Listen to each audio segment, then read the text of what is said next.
have been trained and they have the discipline. But the cat doesn't know that. That's real trust. That's the trust that we need to engage with. Now, here's a picture. Would anybody like to tell me what you think this gentleman is doing? Fairly simple. Sir? Trying to build a wall. Excellent. Okay, good answer. He's trying to build a wall. Now, the reason I want to show you this, very simple story, I love it personally. Imagine that it's a long wall, and there are 3 such gentlemen. So you go to the first gentleman and say, "Excuse me, what are you doing?" Please. I'd like to put your microphone a little higher up. Into my throat. How is that? Thank you for your adjustment, sir. Okay, is that better? I don't want to shout at people. So go to the first gentleman and say, "What are you doing?" He says, "It's obvious. I'm laying bricks." Okay, good answer. Go along the wall to the second gentleman. "What are you doing?" "Here." And like your colleague over there said, "Actually, I'm building a wall." Also correct. Thank you. Go along to the last colleague at the end of the wall. "Excuse me, sir, what are you doing?" He says, "I am building a grand palace." Now, there's an example of 3 people doing exactly the same job, but they have a completely different vision of what it is that they're doing. And I think that's really important, that if we can encourage our people to really think about what it is they're doing in the bigger.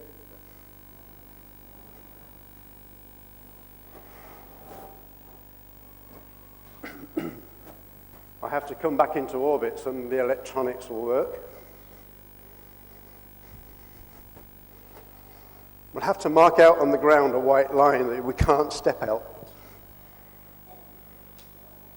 Let me just come back to this picture. I mean, this is just a pictorial, asking the question, what do you do? And then answering the question, then think about the bigger picture of what you do. Young lady, would you like to tell me what you do? Okay, you're a manager, HR manager, yes? And expanding your thoughts, what do you think you're really doing?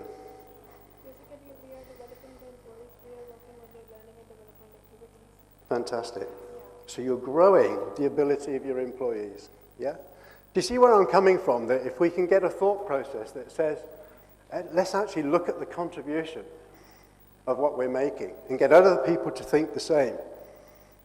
I mean, my view is, well, yes, I'm involved in managing Hubco. But in reality, the way I think, what I'm trying to do is build the future for Pakistan.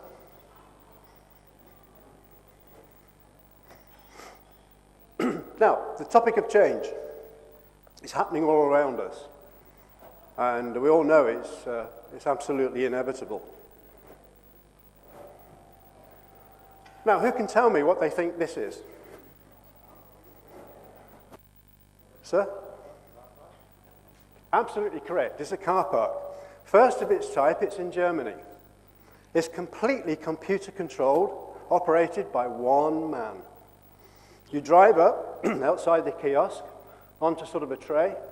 You get out your car, lock it, and the one man then just pushes a single button to the computer. The computer picks up the tray, and it slots it wherever it wants to go. It's like a hard drive. It just puts it in some random position. And when you come back to the car park, you give your ticket back to the man, and he then pushes one other button to come back. The plan is actually there'll be no man. You'll just arrive at the car park, and the computer will simply do it on your instruction. It's absolutely fascinating. But that's the sort of change that's happening, and it's real. It's happening right now. There's a deeper picture of it. That's progress, and we're being bombarded. Who's into MP3s, MP4s, and iPods? Anybody? Surely somebody must. I know I do. How would you like one of these? Okay, they're actually available, they're being sold. It's all part of change, we've been bombarded with it, yeah? Now, I have some recommendations, and we hear a lot about corporate governance, but the governance really that I'm trying to convince people about today is personal governance. Because until we achieve personal governance, how can organizations achieve corporate governance? I mean, look at the corporate world. In the last 3 years, there's been this amazing collapse financially. But a lot of it has been due to the fact that not so much organizations have failed with their corporate governance, but the individuals within those organizations never really made the link. So organizations, they were filling out the forms, ticking the boxes, the auditors were happy, the chairmen were happy, but the individuals, frankly, were misbehaving. They'd lost their compass. So my first recommendation, when I get back into reach of the electronics,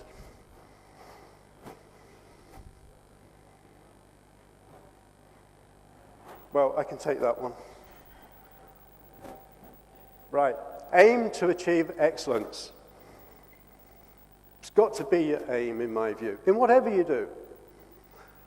And let me be a little bit subtle here. Excellence is not perfection. Excellence is basically fit for the job. Okay? So it's not always, it could be perfection, but it doesn't have to be. Excellence is achieving a quality and a standard that's fit for the purpose. And don't compromise on that standard. Don't allow yourself to be misdirected.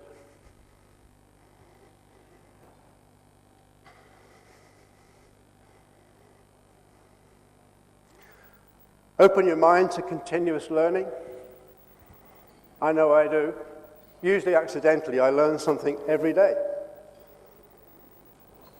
What I've learned today is that if I stray too far from the IT desk, I can't get the projector to operate for me. So there's something. But the clue here, so the doctors and scientists tell us that our brain can take it. We hardly use our brains. A bit like computers, we use about 5% of the capability. So keep learning, whatever it is. It's very, very important.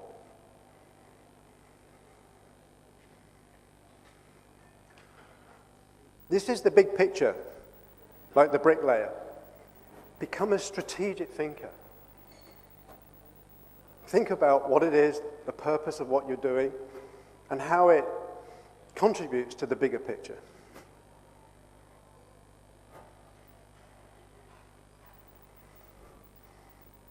This is very common. People tend to go down this line because it's easy. Nothing to do with me. It's him over there or her over there. It's that department, it's this department. At some point, that has to stop. Somebody has to take responsibility. And if the individual, if we in this room today go out and say, okay, I am now going to accept personal responsibility for the area for which I'm charged with, the effect on an organization, or even on your life, is going to be fantastic. Such a big change. And take every opportunity to walk in other worlds, meet other people, hear other ideas. And we heard a little earlier about global exposure, how apparently 85% of Americans don't know anything outside their borders.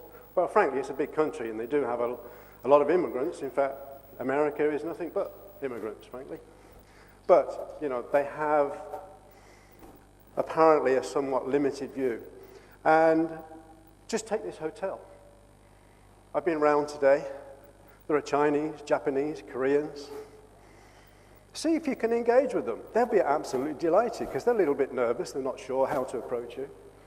welcome them to Pakistan and say, "Well, what are you doing here?" That interaction, I will guarantee to you, will leave you with an impact, a positive impact, I'm sure. Now, forgive me, I just want to flip back because I might have missed one slide. Yeah, that's the one. Anybody disagree with that? You're nodding, sir, like you do disagree with it. You agree with it? Okay. I thought you were going to take me on there. Okay. Yeah. And again, you know, if we all seek high personal standards of behavior, how much different the world would be. It's a dream. It's impossible to achieve 100%, but it's a goal worth aiming for.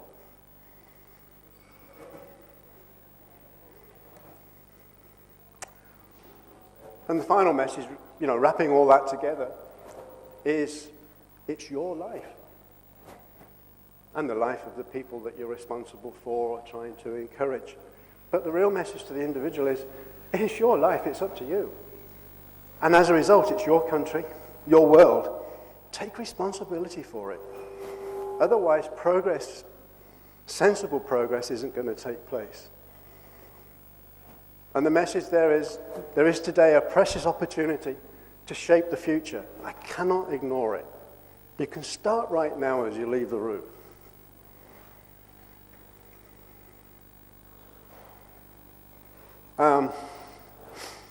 Darwinian theories have actually proven to be pretty spot on.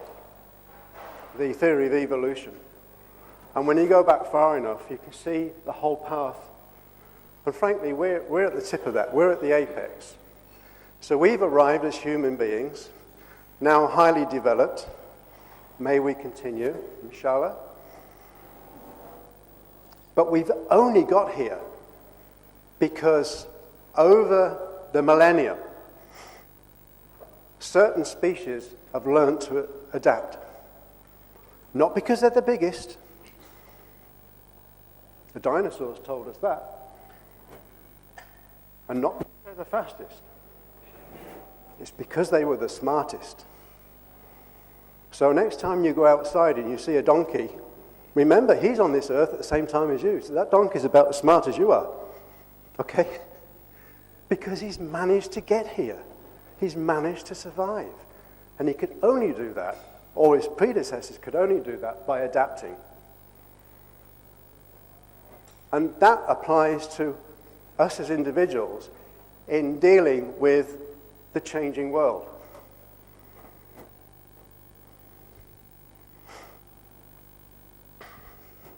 So I'm shamelessly going to repeat my thesis to you, that in order to succeed and flourish, we need to prepare ourselves so that we're individually inherently capable of dealing with uncertainty and the unknown. Now that, ladies and gentlemen, was going to be my final slide, but having thought about it, you know, we all have people working with us. And when you say to your people, I'd like you to give me 100% this week, just be careful that they're not thinking that way. All right, ladies and gentlemen, thank you very much for your attention.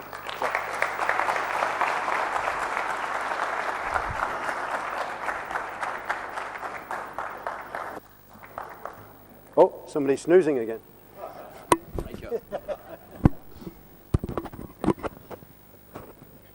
Well, that was the genial Wence Harris, the CEO of HUBCO. He spoke to you very effectively and lucidly on the subject and the need of the hour, leading the change. He exemplified that by his very physical presence, because at one time he was on the left extreme of the hall, and when I looked up, he was at the right extreme of the hall. That it shows that the change that he gave you physically got your attention, and he started off with a beautiful attention getter. He gave you an overview of the HUBCO company, from which you perhaps could have drawn practical inferences. And a key point that struck me was the paranoiagenic organization